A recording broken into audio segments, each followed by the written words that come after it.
Good afternoon, everyone. So this is Ira McCulloch. He is our ADA specialist, so let's give him a round of applause, too. Thank you. He's going to talk a little bit about the ADA portion of what we do at the airport. I just need to get the clicker here real quick.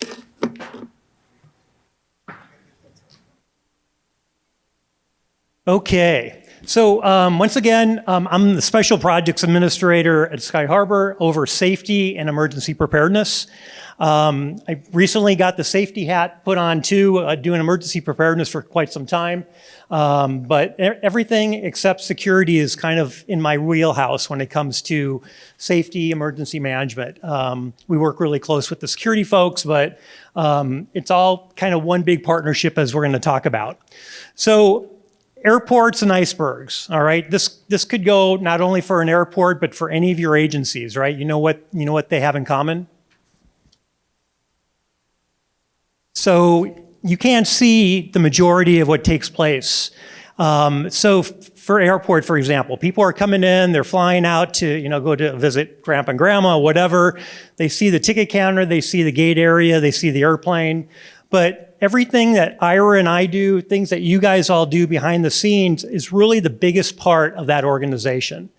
The City of Phoenix owns and operates Sky Harbor Airport. It also operates Deer Valley and Goodyear Airport. And we're a city within the city. We've got a lot of things that go on, and it's always something that is pretty interesting. I'm going to talk a little background on the airport emergency plan. I know some of you may be aviation geeks like I am, so hopefully this will be interesting to you. Hopefully I won't put you to sleep. But there's some really good, interesting things that take place at the airport. And not just Sky Harbor, but any of the larger airports that you go to, you're going to see this very similar type of situation when you get there. All right. Just a few gee whiz type things here. Sorry about that. Okay, so we're the top 8 busiest airport in the world. We were named America's best airport a few years ago. About $106 million daily economic impact, $38 billion economic impact, and about 57,000 airport jobs. So it doesn't mean we have 57,000 airport employees. We have contractors and subcontractors and vendors and all those sorts of folks that are part of that process as well. Once again, the City of Phoenix owns and operates Sky Harbor, Deer Valley, and Goodyear. Those two are general aviation airports, a lot of training facilities and businesses like that are over there.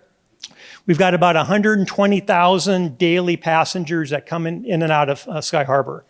We've got about 21 airlines, and we've got 2 fire stations on the airport.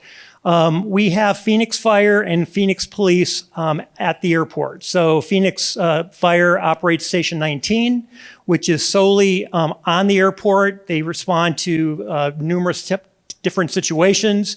Station 29 is on the south border on the north border of the airport. And so they do airside and they do landside type responses. And then again, we have our police bureau that's part of that set up for the airport as well. So what's an aviation emergency? So there's a lot of different things that can kind of fall into that, but typically for us it's an incident or accident that causes injury, death, disruption to service, and substantial property damage. So there's always something that takes place that kind of falls into those categories. Our airport staff, I'm not a one-man show. I've got about 2 other folks that work with me. Our staff is growing, which is good, but we can't respond to all the things that are going on. Fire does, PD does, but we also have a staff of numerous folks that are going to be trained to respond to some type of accident, all right? So we train them. Our responsibility is to help train them to be ready to do those things that they do normally, but then also kind of on top of that, they have to do in the event of a situation, accident or incident. So those are the things up there: communication, follow instructions, and situational awareness and good judgment are all part of that. So the Phoenix plan basically is that we want our employees to be familiar with a situation or a response prior to that situation. Obviously, when something happens, it's going to be a little bit too late for them to be able to kind of figure out kind of what the process is. So we're going to try to give them as much of a head start as possible. And even with that head start, every situation is going to be different. So you never know, what from one day to the next, what could take place. So, so prior planning is very important. We do that a lot. We understand our requirements and our limitations. At the airport, we tend to be very self-sufficient. We do a lot of different things on our own, even though we're part of the city. As I mentioned, we're kind of a city within a city. And so we've got our own trash company. We have our own water people. We have our own fire and police, et cetera. And so we get very self-sufficient. But sometimes during an accident, we have to realize that we can't do everything ourselves. And that's kind of where we work with our partners. I've worked with a lot of you in this room, and I look forward to working with you in the future on a lot of different things. I'm going to talk about our triennial exercise, which is going to be coming up in October. So we always want to participate in any type of situation with our employees in regards to drills and exercises and pre-planning. We also kind of oversee our airport emergency plan, our communicable disease response plan, which is something that we exercised extensively during the COVID days in regards to making sure that we were ready for the type of situations that could come into the airport. Even though COVID is, I shouldn't say it, it's not a major issue right now. It is kind of on the upswing, but there's always a disease du jour, as my folks at Maricopa County Public Health would say. There's always something that's kind of lurking in the background that we have to be ready for. Flights coming in from all over the world into the airport, so you never know what you're going to get. It's like a box of chocolates, right? So you never know what you're going to get when that happens. And we have to maintain our partnership. I like this quote: coming together is a beginning, keeping together is progress, and working together is success. And so we cannot do what we do without everybody here, with our partners and stakeholders as well.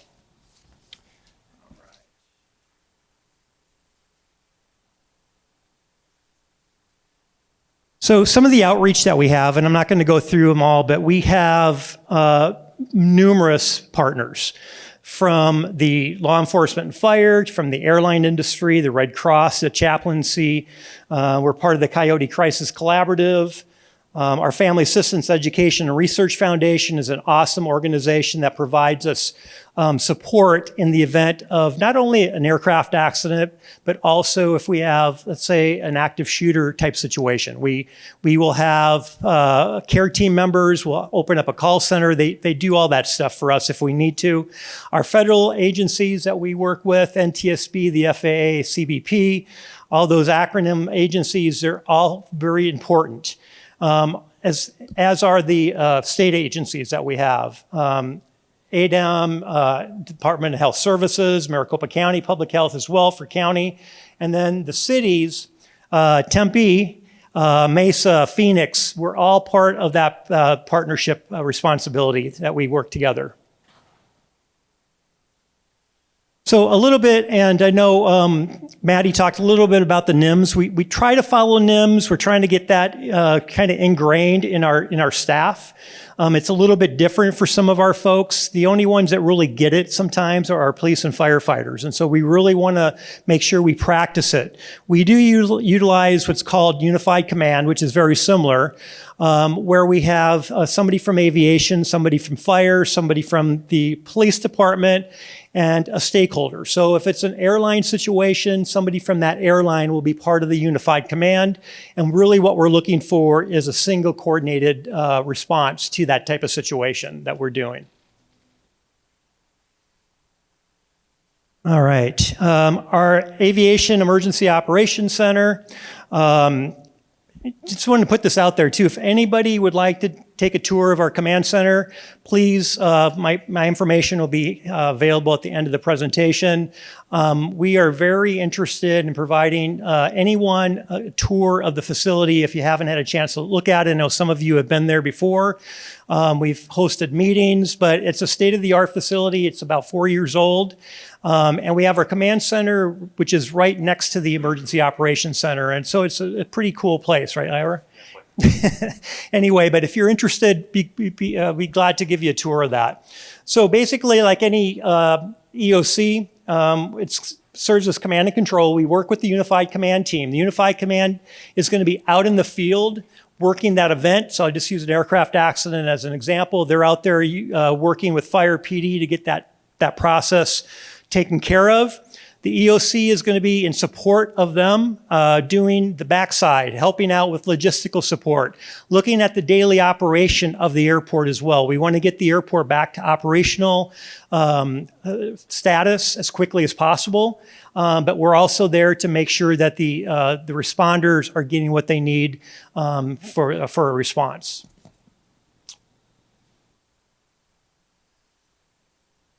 A little bit about our drills and exercises that we do.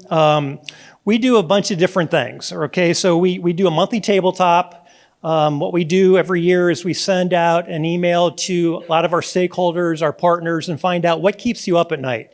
What's something that is could be a problem for you as a tenant or an employee of the airport. And so based off of that feedback, we put together a monthly tabletop exercise. Every year we have an aircraft accident. Every year we have an active shooter exercise, but we've also been doing UAS or drones. We've been doing cybersecurity. We've been doing a lot of different things now.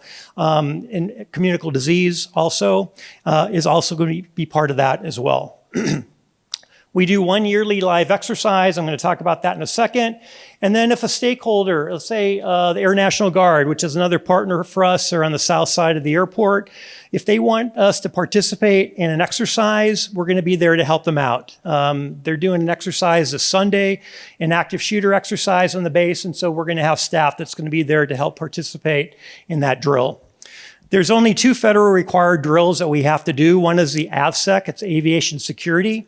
And basically that's a TSA mandated exercise that every year the airlines have to participate in this exercise. And it basically, we come up with a security type situation and we talk through the process, and the TSA is there to make sure that we have participation and that we cover all the key points that are part of that process. And then the second requirement is our triennial Part 139 full-scale exercise. We do that every 3 years, and it so happens that we're doing one in October, October 25th, to be precise. Some of you may have heard about it. We've been soliciting for volunteers to be part of that role player group, family, friends, passengers, loved ones, any of those folks that would be involved in an aircraft accident. We're looking for volunteers. And so I think we're getting pretty close. We're looking for about 200 volunteers, and we're getting really close to it, but we'll also go above and beyond that. And I also want to let you know that if you want to come out and witness or observe the exercise, you're more than welcome to do that. This is the opportunity for people to see an actual, it's not actual, but a simulated aircraft accident without actually going to an aircraft accident. So I tell our staff, hey, you don't want to see the real thing. This is the only opportunity we hope that you will have to witness that. So we want people to participate. And if anybody's interested again in that, you can let me know as well.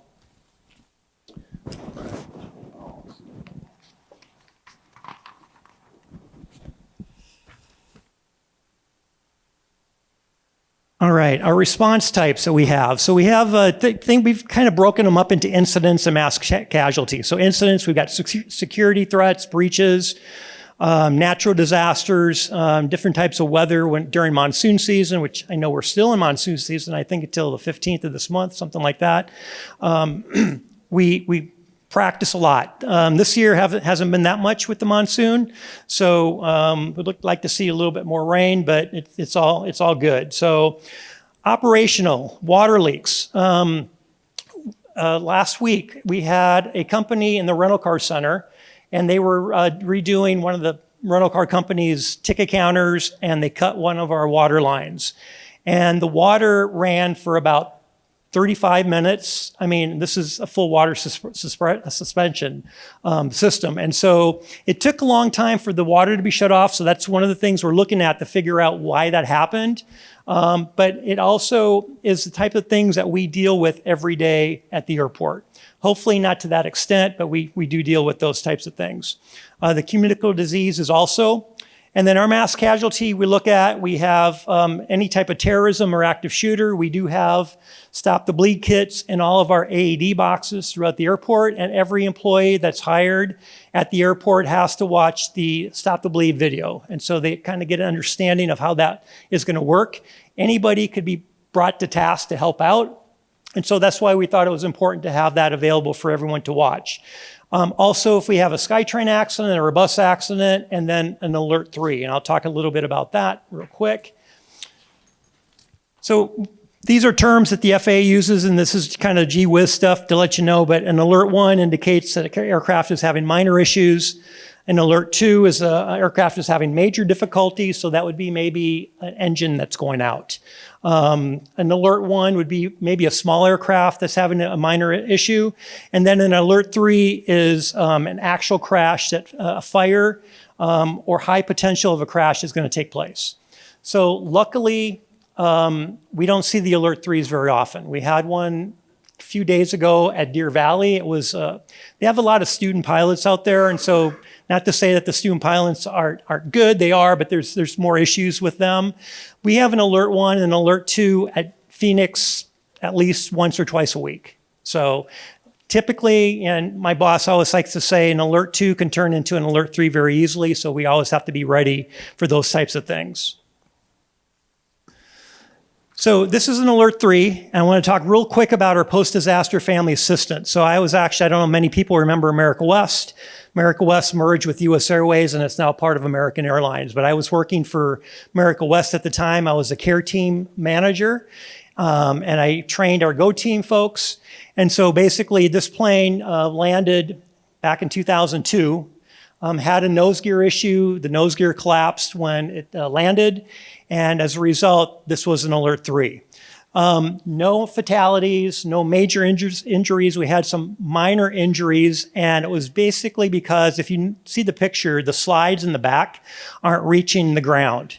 And so as a result of that, this is an Airbus. Airbus realized that on a nose gear collapse that their slides don't reach the ground like they should, resulting in injuries. And so as a matter of fact, that crash was very instrumental in helping Airbus identify a problem with that airplane.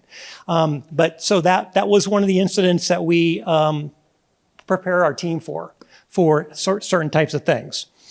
I'm not going to get into too much detail, but the Post-Disaster Family Assistance Act, it basically says that any airline that flies in or out of the United States has to have a plan to work with families upon an accident or serious type incident.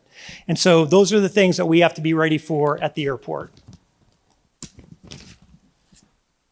I'm almost done, Ira, here, I promise. So, okay, so just a little bit about our plan. So it involves any inbound or outbound flight. So a flight that departs Phoenix, crashes halfway between here and Minneapolis, we're still going to activate our plan. If a plane leaves Minneapolis, is on its way to Phoenix and crashes halfway between, it's going to be part of our plan as well, because we have passengers on either end of those flights that were on that airplane. You're going to have family members that want to find out what happened to them, and so we'll activate the plan for that. Our plan isn't intended to supersede the airport's or the airline's plan. Every airline that flies, again, into the United States has to have a plan. Our plan is there to help them if they need it. If they fly to Phoenix, they know that we have these things available to them, and I'll talk about that in a second. It provides a standard plan for them to use, and it's also initiated for non-airline incidents. So, for example, an active shooter. We have an active shooter in a terminal. It's no longer the airline's responsibility. It's the airport's responsibility. We're going to activate our post-disaster family assistance plan to make sure that we provide the families, the survivors, all the resources that they need to get through that process.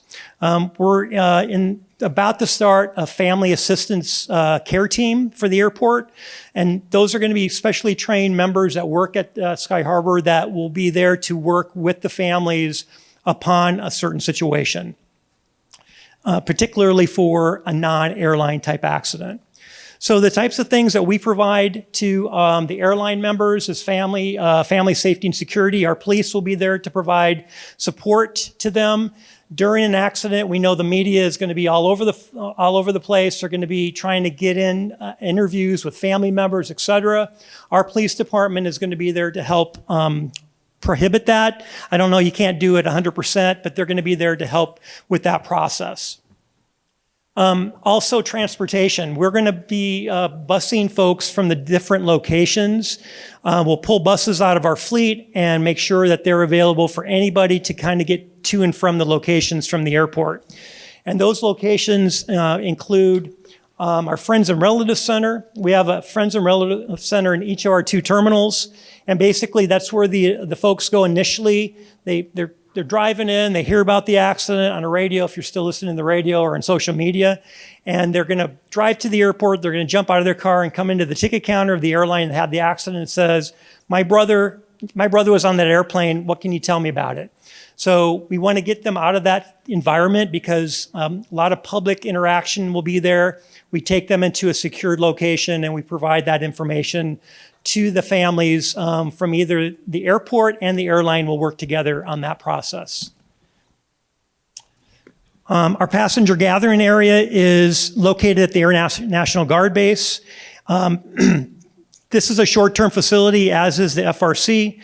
Passenger gathering areas where survivors from an aircraft accident are taken, and they'll be interviewed by the FBI, by the NTSB, by the FAA folks to kind of find out what did you see, what did you hear on board that airplane. And so once they've been cleared by the medical crews to be able to do that, then we would take them over there. And again, that's a very secured facility. They won't have any issues with the media over there. And then our passenger gathering area is also passenger reunification area, excuse me. It's located in our USO. And basically what you have is you have family members in the FRC and the Friends and Relative Centers. You have the passenger gathering folks, the survivors. You bring them together in a separate facility. You don't want to reunify them in front of other family members that may have not had loved ones that survived. And so we do that in a separate location.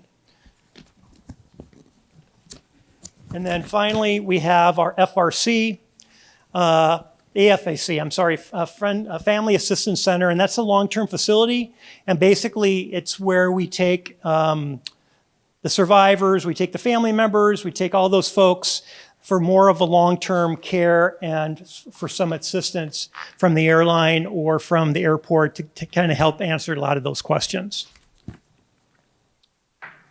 And then finally, so I've heard it said a disaster in an airport can substitute for an airport. An airport can substitute for almost anything else, but nothing can substitute for an airport. So airports have been known throughout the times that they've been operating to do a lot of different things, to provide resources. And so Sky Harbor is basically that resource. So I'm going to turn it over now to Ira to talk about the ADA portion. Great, thanks, Chris. Well, first and foremost, I'm glad to see a lot of folks here. What you do is extremely important as the ADA person for the airport. What you do is, I can't even fathom with that. So, hear me better. There we go. So with that, I'd like to bring a little bit of a different perspective. I'm relatively new to the world of emergency management. Although my background has been in ADA and civil rights, coming to the airport really shined a light on a lot of different things that we need to do, not only as an airport, but also as a city. So I'm going to share with you some aviation-specific resources, but some of these resources you can certainly use with your organization, regardless of how big or small or what you do from day to day. One of the things that really helped me in preparation for this particular job is that we're really fortunate that the aviation community loves to information share.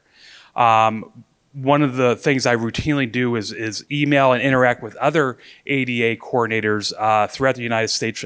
Tend to interact with other large hub airports, which means they're kind of the top 20, 30 airports as far as passenger capacity. What was really unified in my conversations with those airports is that you really need to know who and where your resources are. Like Chris said, the airport is really a city unto itself. And with that, we have subject matter experts. People have done this a tremendous amount of times, have seen just about everything. Really tap into those resources, regardless if you've been in your position 1 month or 10 years plus. It's really important to really leverage and interact with those folks. So as a relatively new person to the field, I really needed to make those contacts and really learn the jargon, learn what exactly persons with disabilities and functional needs really need from emergency management.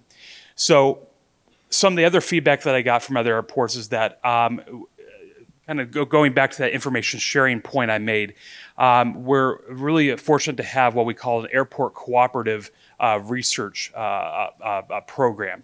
In essence, regardless of the topic, they're collecting data, information from all these different airports, and really combining that into basically a best practices or kind of learning from shared experiences. So one resource I definitely want to share with you, and this, even though this is within the aviation field, is something that we could all use. But whenever you get back to your desk or you're on your phone, the Airport Emergency Communication for DFAN, Disability Functional Needs. It was a report that was released back in about 2019, right before the pandemic. So some of the information may be a little bit dated, not accounting for, the life lessons we learned through COVID. But through this resource, it has a tremendous amount of checklists, inventories. So you really not really having to go to back to the drawing board when you do have an emergency, when you do have an exercise. And you can certainly get in touch with me, and I can email it to you or share some examples with you. And I'll give my email as we wrap up here. But these are resources that anybody can find, and you might have to register or sign up for it. But what we really learned is that we really need to be as diverse and as inclusive as possible. And we use the words diversity and inclusion quite a bit, but it really makes your exercise and your planning really go the long way. So interacting with nonprofits, disability advocacy groups, other groups that may have that they may have cutoffs for special needs, interacting with folks in the community, bringing them in and really asking them, hey, if you were in an emergency, if you were unfortunately in an emergency, what will you need to have? What will you need for communication? Interpreters, guides, what have you. And so really learning a tremendous amount from the people that are in the community. And quite frankly, a lot of these people fly more than I do. So they obviously have a lot more perspective and know what works for their disability or may not work. One great example that I had, and Chris mentioned the Coyote Cooperative, interacting with some of the connections I made through them, I realized that translation is really going to be important. But we may only think of Spanish translation, for example, or sign language. But we really need to expand our efforts to incorporate CART, which is in essence kind of closed captioning, as you kind of see here, real time, where a person can visualize that. So it's really important to interact with the people, especially if you're having an exercise or you have some sort of test, not only bringing people with a diversity of different disabilities, but also asking them what's the best way and most effective way to communicate with that.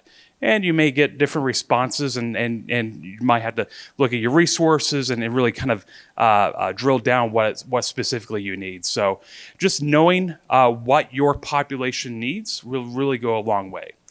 And the other hat that I wear for the airport is also the Title VI coordinator, which basically states that if you receive federal funding, you cannot discriminate against passengers, visitors, and employees. And that really emphasizes inclusion. So although we're talking about special needs and disability, making sure that your plans can be communicated in different languages, that you do have those Spanish interpreters there, that you do have multiple ways to communicate. I always incorporate the idea of the rule of threes. If you have a message that's very important to convey to your passengers, you need to be conveying it in multiple different ways. Verbal, written, and then also if it's a sign where there's enough contrast, where it's visible. So making sure that those messages go out multiple different ways, multiple different times really goes a long way. And especially for somebody who's like me, on their phone, not really paying attention, it really goes a long way for people that who do not have disabilities or may not be paying attention. So I think we just have a couple minutes, and I do want to leave some time for questions for Chris and myself. So I'll yield to the floor, as they say.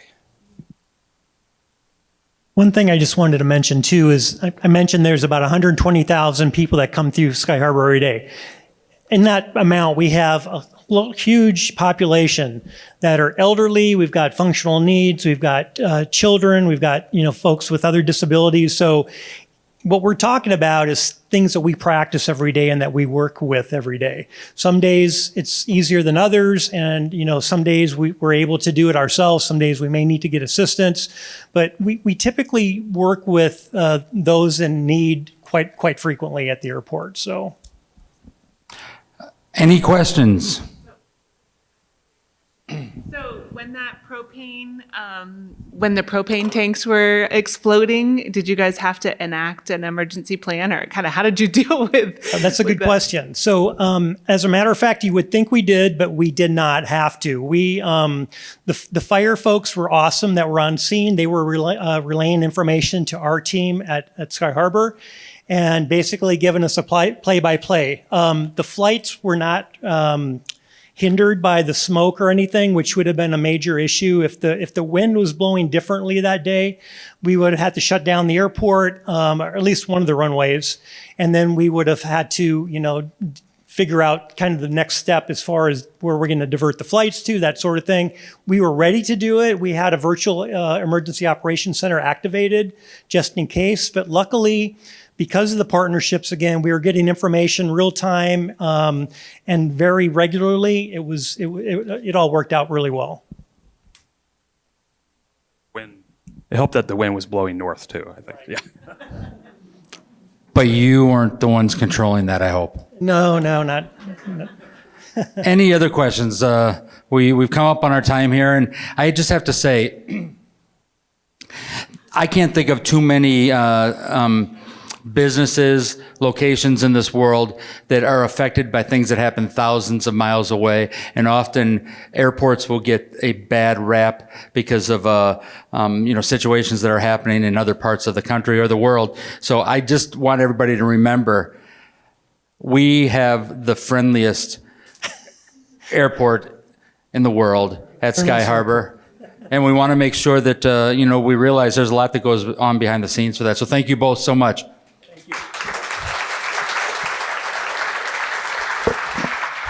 And I spoke about giving my number. It's 602-291-3711. Again, 602-291-3711. Thank you.